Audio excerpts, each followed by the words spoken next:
तो अब अगला टॉपिक जो हमारा है वो जैसे सर्कुलर आर्क होता है, उस सर्कुलर आर्क में जो भी मैग्नेटिक करंट हंसता क्या है पागल, जो भी करंट फ्लो करता है उस करंट से जो मैग्नेटिक फील्ड प्रोड्यूस होता है उससे सेंटर पे कितना होगा, समझ में आ रहा है बाउचर। आगे हेडिंग है magnetic field produce by a current in a circular arc of wire. एक सर्कुलर आर्क है ए से बी, इस वायर में करंट फ्लो कर रहा है तो उससे मैग्नेटिक फील्ड इस सेंटर पे कितना प्रोड्यूस होगा वो हमें फाइंड आउट करना है। तो सेंटर पे प्रोड्यूस होने वाला मैग्नेटिक फील्ड कितना होगा, ठीक है। चलो स्टार्ट करते हैं। Consider a circular arc wire A be having length L, ठीक है, theta be the angle subtended by this arc eight point O at which we have to calculate magnetic field at a distance r from the wire, okay। चलो चलते हैं। Using Biot-Savart law, using bio-Savart's law dB is equal to mu naught upon 4 pi I dl sin theta upon r square. In magnitude vector हटा दो, dB is equal to क्या होगा, mu naught upon 4 pi I dl sin theta upon r square. हो कैसा लगता है, अच्छा लगता है, बालों में जुआ सच्चा लगता है, but theta is equal to 90 लेंगे हम, ठीक है।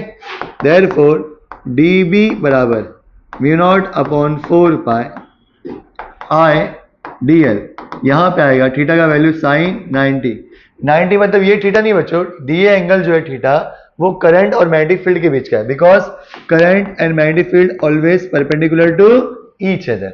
हमेशा करंट और मैग्नेटिक फील्ड बच्चों एक दूसरे को क्या होता है, परपेंडिकुलर, तो वो एंगल है।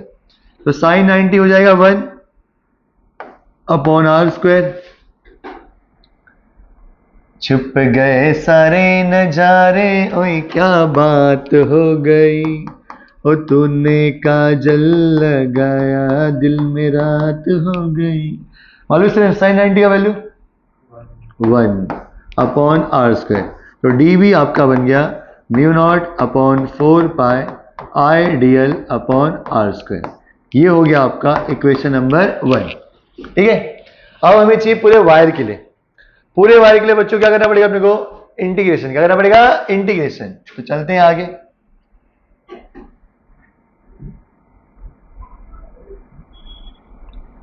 छोटा क्यों नहीं हो रहा है,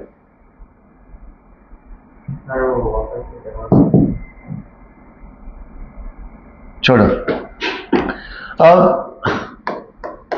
बोल, ये कहां से आता है रे,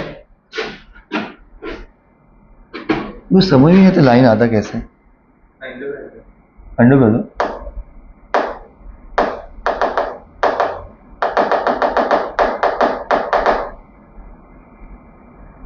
अच्छा स्टाइल मार रहा है बोर्ड बोर्ड का भी ज्यादा नाटक हो रहा है। Total magnetic field, total magnetic field और arc AB is given by, चलो total magnetic field B, integration कहां से कहां तक, A से लेके B तक, तो A से B जाएंगे, छोटे वाले का कौन, dB को इंटीग्रेट करना है और dB का वैल्यू रख दो वहां पे फ्रॉम इक्वेशन 1। तो B is equal to integration A से B, dB का वैल्यू कितना है, mu naught upon 4 pi I dl upon r square, okay. यहां पे आएगा mu naught upon 4 pi I dl upon r square, ठीक है। तो B is equal to mu naught I upon 4 pi r square बाहर ले लिया, A से B, बाजू में कौन, dl। अब dl का वैल्यू कितना होगा, मान लो इस फिगर को हम कट करते हैं, छोटा सा ये फिगर है, ठीक है।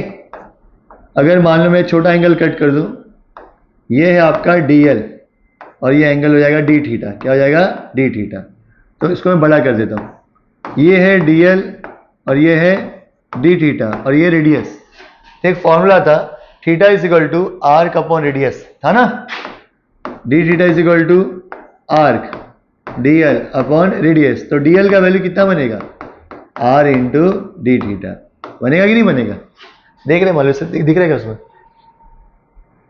तो dl का वैल्यू हो गया r डी थीटा, तो यहां पे हमें रखना है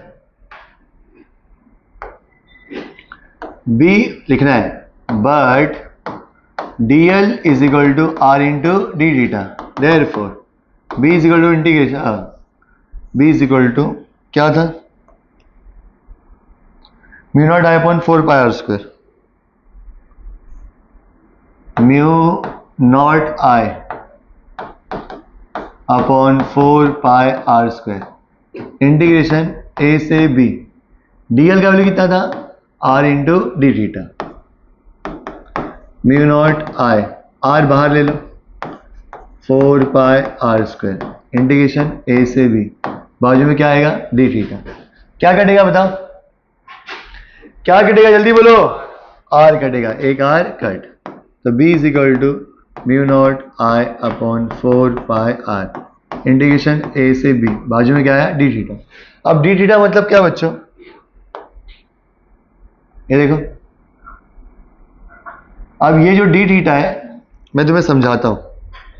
अगर मान लो ये r था बड़ा सा, मान लो ये आपका यहाँ पे D theta, D theta, D theta, D theta, D theta, D theta, D theta, ये सब डी थीटा मिल रहे हैं, सारे डी थीटा एक साथ आएंगे तो क्या बन जाएगा थीटा, क्या बन जाएगा थीटा। तो D theta, D theta, D theta, सब डी थीटा एक साथ आएंगे बन जाएगा थीटा ए बी के लिए। तो इसका वैल्यू हो जाएगा b is equal to mu naught I upon 4 pi r into theta.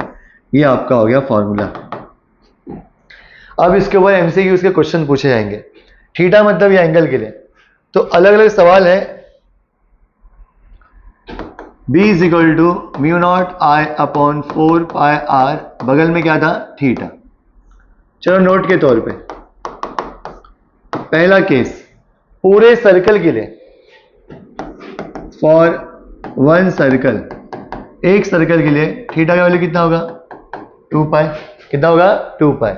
तो b का वैल्यू कितना आएगा बताओ, mu naught I upon 4 pi r into theta का वैल्यू हो गया 2 पाई, पाई पाई कट, 2 1 जा 2, 2 2 जा 4, तो b बनेगा mu naught I upon 2 r. ये हो गया पूरे सर्कल के लिए, सही बात है, पूरा सर्कल। अब दूसरा है फॉर हाफ सर्कल, आधा सर्कुलर आर के, आधा सर्कल है मान लो, कितना होगा थीटा का वैल्यू पाई होगा 180 180।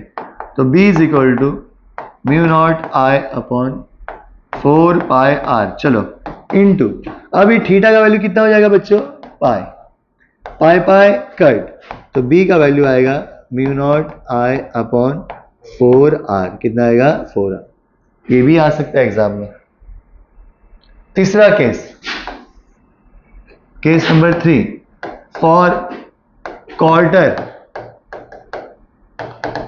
सर्कल, क्वार्टर मतलब 90, ठीक है, थीटा कितना हो जाएगा पाई बाई 2, कितना हो जाएगा पाई बाई 2। चलो b का value mu naught I upon 4 pi r into theta pi by 2, pi pi cut, b equal to mu naught I 2 4 जा 8 आर। तो ऐसे सवाल आ सकते हैं एमसीक्यूज में आपको कि अलग अलग एंगल पे, ऐसे तुम निकाल सकते हो 30 डिग्री का एंगल होगा, 45 का होगा, 60 का होगा, किसके ऊपर भी तुम निकाल सकते हो अलग अलग कि मैग्नीफिक कितना हो सकता है। ठीक है, ऑस्कर।